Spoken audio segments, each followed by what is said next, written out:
زندگی کا کوئی مقصد بنا لو، پھر ساری طاقت اس کے حصول پر لگا دو، تم ضرور کامیاب ہو جاؤ گے۔ دنیا کا سب سے مشکل کام اپنی اصلاح کرنا اور سب سے آسان کام دوسروں پر تنقید کرنا ہے۔ دوسروں کی مدد کریں، اللہ آپ کی مدد کرے گا۔ رسول اللہ صلی اللہ علیہ وآلہ وسلم کا ارشاد ہے، جب تک بندہ اپنے بھائی کی مدد میں لگا رہتا ہے تب تک اللہ تعالیٰ اس کی مدد کرتا رہتا ہے۔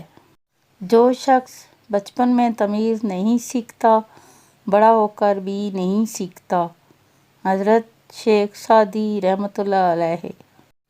نبی کریم صلی اللہ علیہ وآلہ وسلم نے فرمایا کہ اللہ تعالیٰ فرماتے ہیں، میرے ذکر کے لیے وقت نکالو، میں تمہارے کام میں برکت عطا کروں گا، ورنہ دنیاوی کاموں کی کثرت تم پر اس قدر مسلط کروں گا کہ تمہیں فرصت ہی نہیں ہوگی اور سکون سے محروم رہ جاؤ گے۔ اگر بے سکونی بڑھ جائے تو عبادت کا وقت بڑھا دو اور اللہ سے بات کرو اور اپنے دکھوں کا مداوع اسی سے کرو، بے شک وہی رحیم و کریم ہے۔ انسان اپنے انسان ہونے کا کمال اس وقت دکھاتا ہے جب اسے کوئی مشکل پڑتی ہے اور وہ اس کا حل ڈھونڈ لیتا ہے۔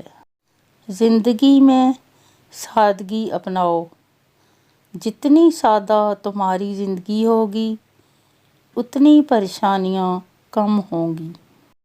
جو شخص کسی کی ایسی تعریف کرتا ہے جس کے وہ لائق نہیں ہوتا تو وہ اس کے ساتھ مذاق کرتا ہے۔ گناہ کو پھیلانے کا ذریعہ بھی مت بنو، کیوں کہ ہو سکتا ہے آپ تو توبہ کر لو پر جس کو آپ نے گناہ پر لگایا ہے وہ آپ کی آخرت کی تباہی کا سبب بن جائے۔ رب کہتا ہے، کسی کو تکلیف دے کر مجھ سے اپنی خوشی کی دعا مت کرنا، لیکن اگر کسی کو ایک پل کی خوشی دیتے ہو تو اپنی تکالیف کی فکر مت کرنا۔ حضرت علی رضی اللہ عنہ۔ رزق سخاوت میں پوشیدہ ہے، لوگ اس کو محنت میں تلاش کرتے ہیں۔ جب انسان اپنی زندگی سے اکتا جاتا ہے تو وہ بلا خوف و خطر ہر بات کہہ دیتا ہے۔